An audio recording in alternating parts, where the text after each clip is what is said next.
Ako sa totoo lang, mas gusto ko pa dito kahit ano sabihin sa Japan. Bakit kanyo? Ayan, ayan nag-yellow, nag-snow, di ba? Nag-snow siya.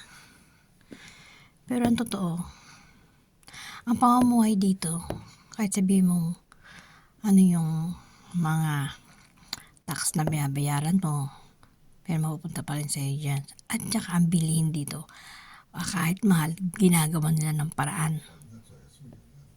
Ginagawa nila ng paraan para kumbaga inaasikaso nila yung sambayan nandito sa Japan.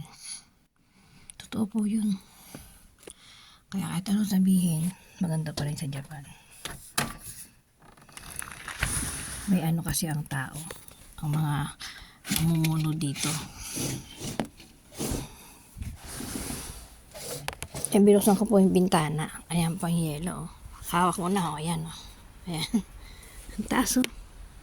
Snow yan. Lahat. Ayan, snow. Ayan, diba? Oh. Alam nyo dito, kahit ano pa sabihin, maganda pa rin talaga. Ginagawa nila ng paraan kahit sa trabaho. Tinataasan nila yung sweldo. Kapag ganyang mataas ang bilihin. Tapos,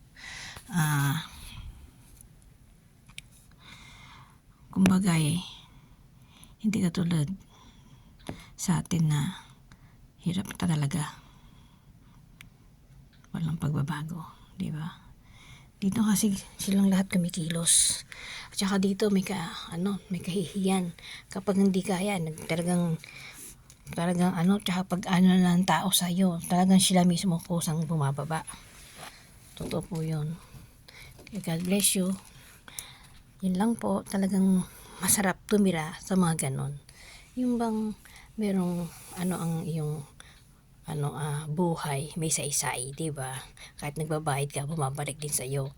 Ang tax na binabayaran mo, binabalik din, di ba?